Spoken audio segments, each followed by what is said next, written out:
बिस्मिल्लाहिर्रहमानिर्रहीम। शुरू करती हूँ अल्लाह ताला के नाम से जो बड़ा मेहरबान और नहायत रहम करने वाला है। अस्सलाम वालेकुम dear students, welcome to this channel MCAT chemistry lectures. If you are new in this channel so you may like and subscribe my channel and click the bell icon to stay connected. Here is the chemistry MCQs for MD GATE test preparation. In this lecture I will tell you chemistry MCQs.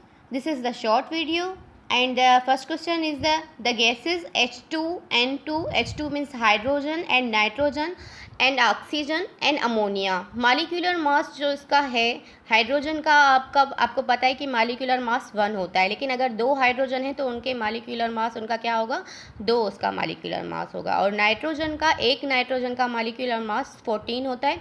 अगर 2 nitrogen है तो उसका molecular mass क्या होगा, 28 होगा। ठीक है, क्योंकि हमेशा जो गैसेस होती हैं वो 2 फॉर्म में होती हैं, यानी कि H2 फॉर्म में होगी हाइड्रोजन तो वो गैस कहलाएगी। ठीक है, अगर एक सिर्फ हाइड्रोजन है तो वो गैस फिर नहीं कहलाती। तो इस वजह से यहाँ पे H2 फॉर्म लिया गया है, हाइड्रोजन का भी, नाइट्रोजन का भी, ऑक्सीजन का भी एंड अमोनिया का भी, NH3 यानी अमोनिया। तो यहाँ पे ऑक्सीजन का वेट है 32, यानी कि O2 फॉर्म में। एक ऑक्सीजन का 16 वेट होता है, 2 ऑक्सीजन के 32 वेट होगा।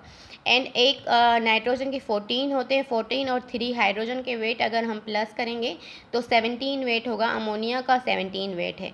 तो यहाँ पे सवाल ये पूछ रहा है कि गैसेस तो ये हैं कि विल इफ्यूज़ इन द ऑर्डर।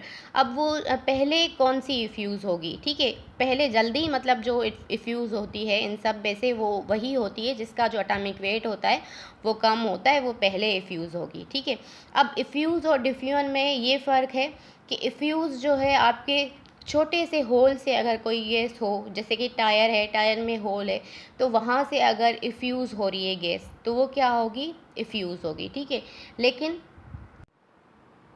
लेकिन जो डिफ्यूजन होती है वो एक ही साथ होती है। जैसे कि हमने एक ढक्कन खोल दिया और गैस कंटेनर का, तो वो एक ही साथ डिफ्यूज़ हो जाएगी एयर में, तो दिस इज़ द डिफ्यूजन। ठीक है, तो एक ही साथ अगर कोई गैस जल्दी में मतलब डिफ्यूज़ हो जाती है और एयर में फैल जाती है और जो है स्प्रेड हो जाती है तो उसको डिफ्यूजन कहते हैं। ठीक है, तो अगर इफ्यूज़ मतलब कि छोटे से होल से इफ्यूजन हो रही है, या हम किसी चीज़ में गैस को इफ्यूज़ कर रहे हैं, या फिर हम छोटे से होल से गैस को बाहर निकाल रहे हैं, तो दिस इज़ द इफ्यूजन। और इफ्यूजन और डिफ्यूजन में यही फ़र्क है। ठीक है, तो डिफ्यूजन भी ऐसे ही होती है कि जो गैस लाइटर होती है वो जल्दी पहले डिफ्यूज़ होती है और उसके बाद जिसका जो मालिक्यूलर वेट होता है, यानी कि यहाँ पे हाइड्रोजन का मालिक्यूलर वेट क्या है, 2 है। तो उसके बाद जो है जिसका ज़्यादा यहाँ पे इन गैसेस में से जिसका ज़्यादा वेट होगा फिर वो मतलब इफ्यूज़ होगी। देन उसके बाद जिसका ज़्यादा होगा देन वो इफ्यूज़ होगी। तो आप डी में देख सकते हैं कि हाइड्रोजन से जो है ग्रेटर देन यानी कि इफ्यूज़ हो रही है यहाँ पे, यानी कि हाइड्रोजन पहले इफ्यूज़ होगी। ठीक है, और नाइट्रोजन अमोनिया जो है उसके बाद इफ्यूज़ होगी एंड देन जो है नाइट्रोजन इफ्यूज़ होगी एंड देन ऑक्सीजन इफ्यूज़ होगी। ठीक है, तो ये ग्रेटर देन की निशानी है, यानी कि हाइड्रोजन पहले इफ्यूज़ हो जाएगी, वो लाइटर है ना गैस इसलिए। उसके बाद फिर अमोनिया लाइटर है, वो फिर यहाँ पे ठीक है वो मतलब ज़्यादा इफ्यूज़ हो जाएगी। उसके बाद फिर नाइट्रोजन इफ्यूज़ होगी और उसके बाद फिर ऑक्सीजन इफ्यूज़ होगी, यानी कि मालिक्यूलर वेट के हिसाब से, क्योंकि नाइट्रोजन का यहाँ पे मालिक्यूलर वेट 28 है और अमोनिया का जो है वो 17 है। तो अमोनिया पहले इफ्यूज़ होगी और नाइट्रोजन उसके बाद इफ्यूज़ होगी, इस तरीके से। ठीक है, तो इस तरीके से इफ्यूजन होती है। तो इस तरीके से इफ्यूजन भी होती है और डिफ्यूजन भी सेम ही तरीके से होगी। यहाँ से आप ये ना समझें कि आपका एक ही MCQ है।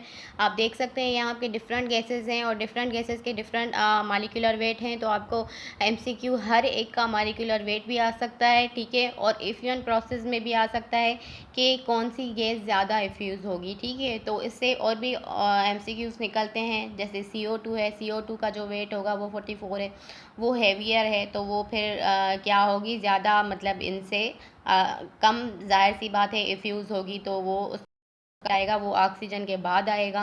इस तरीके से और भी MCQs इसमें हैं। इफ्यूजन भी जो है वो सेम ही होती है डिफ्यूजन की तरह, लेकिन उसमें फ़र्क ये होता है कि इफ्यूजन जो है वो स्मॉलर होल से हम इफ्यूज़ करते हैं आहिस्ता आहिस्ता, लेकिन जब गैस एट ए टाइम मतलब जैसे डिफ्यूज़ हो जाती है, एयर में फैल जाती है, स्प्रेड हो जाती है, तो ये फ़र्क है, वो डिफ्यूजन कहलाती है फिर डिफ्यूजन और इफ्यूजन में। यहाँ पे हम आते हैं नेक्स्ट क्वेश्चन पे कि which of the following statement is not related to the characteristic of a gases state. ठीक है, अब यहाँ से कौन सी स्टेटमेंट है जो गैसेस के साथ मैच नहीं कर रही है। The intermolecular forces of attraction are not strong in gases state. गैसेस स्टेट में इंटरमॉलिक्यूलर फोर्स अट्रैक्ट नहीं होते हैं, अट्रैक्शन ज़्यादा नहीं होती जितनी सॉलिड्स में होती है। ठीक है, और ये भी सही है, ये भी गलत नहीं है कोई भी रिलेशन इसके साथ, ये तो है रिलेशन गैसेस का। ठीक है, the gases do not have definite shape and volume, वो दोनों ही उसके पास नहीं होते हैं गैसेस के पास, वो जिसमें भी होती है उसका ही शेप अख्तियार कर लेती है, और जो है बल्कि शेप उसके पास होता ही नहीं है, नहीं वॉल्यूम।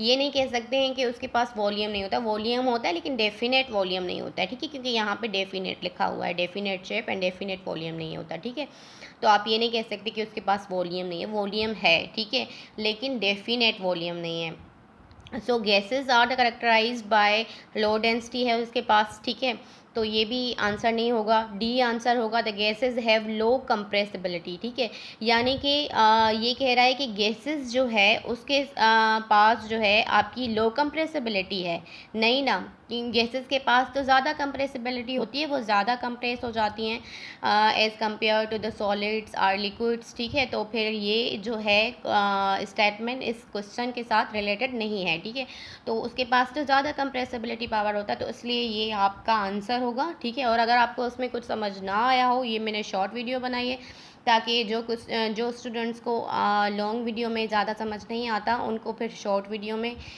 जो थोड़े थोड़े एमसीक्यूज़ समझ आ सकते हैं, तो मैं कोशिश करूँगी कि मैं थोड़े थोड़े एमसीक्यूज़ उनको शॉर्ट वीडियो में समझाऊँ। ठीक है, तो अगर आपको इसमें कुछ समझ में ना आया हो तो आप कमेंट सेक्शन में मुझसे पूछ सकते हैं। Thank you for watching. और जो है मेरा चैनल सब्सक्राइब करना ना भूलिएगा, चैनल को सब्सक्राइब करिएगा, शेयर करिएगा और कमेंट भी करिएगा अगर आपको उसमें कुछ समझ में नहीं आया हो। ठीक है, थैंक यू फॉर वॉचिंग।